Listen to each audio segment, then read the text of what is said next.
Starmer praises the most diverse parliament in his first Commons speech as Prime Minister. I'm going to read into this more from Sky News, you guys. Let's go.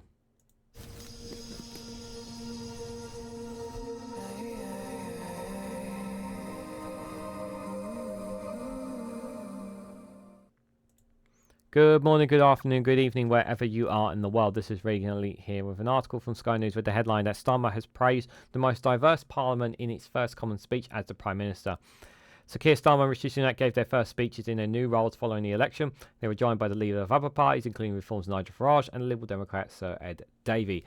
Guys, while you're here, make sure you hit the like button and share it across social media so others are notified of this video. So yes, we're just going to read into a bit more into the speeches that they've made in the first Commons speech, obviously, as they elected Lindsay Hoyle back again as a speaker. I don't agree with him. I think he's a very controversial figure, if I'm personally honest.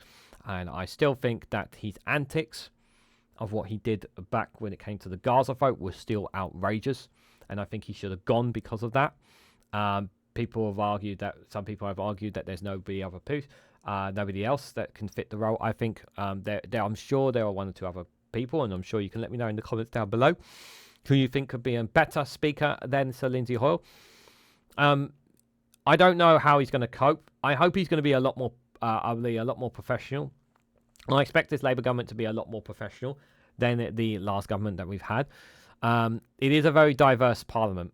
And it's not just diverse in terms of many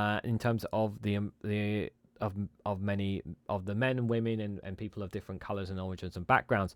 It's diverse as well because we don't just have obviously the Labour with a huge majority and the Conservatives with 120 plus. We have the Liberal Democrats now, the third largest party, which means Davey now get to ask 2 questions at every Prime Minister's questions. We also have the SNP's Stephen Flynn, who have gone down, unfortunately, to 9 MPs, which is not good, really bad for them. You also have Nigel Farage with his 5 MPs for Reform UK, and you also have the Green Party and the 2 co-leaders, Carly Denya and Adrian there, who will obviously be representing them. And then you obviously have one or two parties from Northern Ireland, as well as obviously some independents as well. So there is obviously this house is a very diverse parliament. It is a step in the right direction in terms of what more people want in terms of views and that. But I also think this is important to understand that we need to push towards a proportional representation for the benefit of all parties, because the system that we have is not fair in any way, shape, or form. The reason why we have to remember this, because of certain tactical voting, this is why the Labour government, Labour ended up with over 400 seats. It is why the Liberal Democrats ended up with over 70 seats. It is why that those happened, and why we saw Nigel Farage's party get a good chunk of percentage of the vote share, but only got 5 seats, which is not right. It isn't.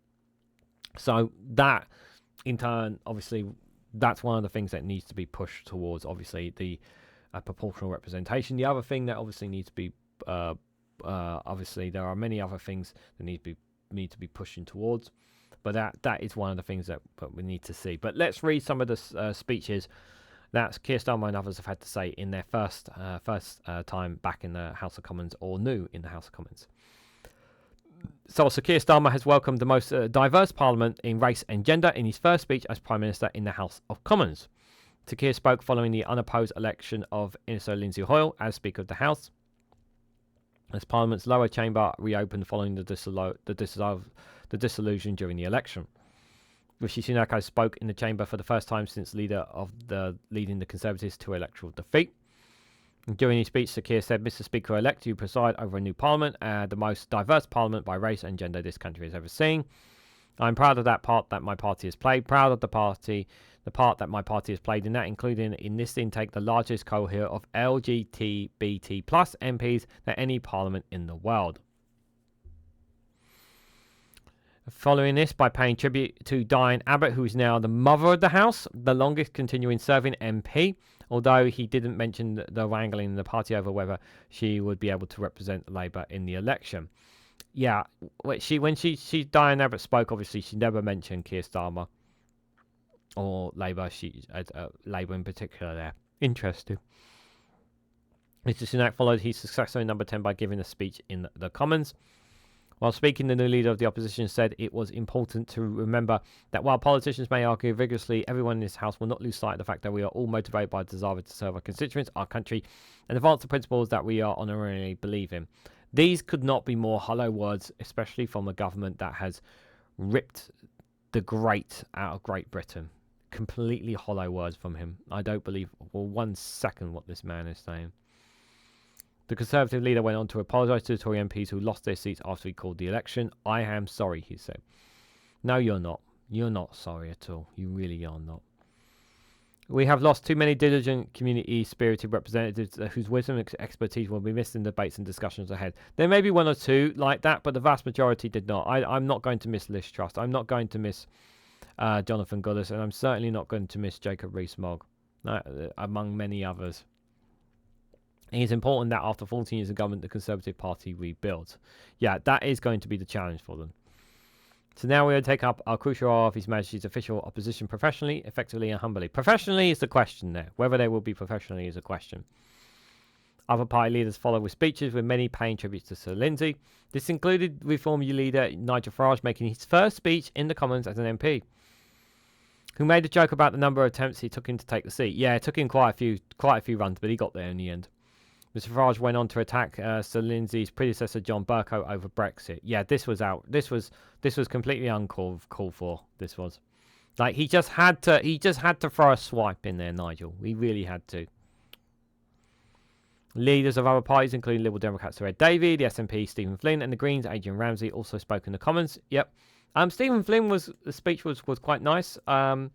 He said that he had these differences with Sir Lindsay Hoyle. Rightly so, but he was also very compelling as well. I do hope we hear him in PMQs. It's going to be hard for him to speak now because obviously they're not the third largest party, which is a shame. But it is what it is, guys. It is what it is. There. So Lindsay was re-elected Speaker unopposed in a customary where the former office holder returns to Parliament after the election. Before Sir Lindsay was elected, the Father of the House presided over the House and the election. The Father of the House is the longest serving member of the Commons and is currently Conservative MP Sir Edward Lee. Yeah, new father and mother of the House is there as well. I will say, obviously, the speeches by Ed Davey and Adrian Ramsay there, I felt was very nice. Apart from that little jibe from Nigel Farage, I thought it was okay. I generally hope that, obviously, that the Speaker, the Speaker, Sir Lindsay Hoyle, I really, really hope, I really mean this, I really, really hope he is more fair, because I generally don't think he was fair enough. Yes, I understand people will say, but he was trying to protect MPs for their safety and all that. Yes, of course, I understand that. But this House, there needs to be some gutting. There needs to be some work. There needs to be some major changes in that House of Commons and in the House of Lords for the sake of the UK. Those who are on the outside there now have gone in.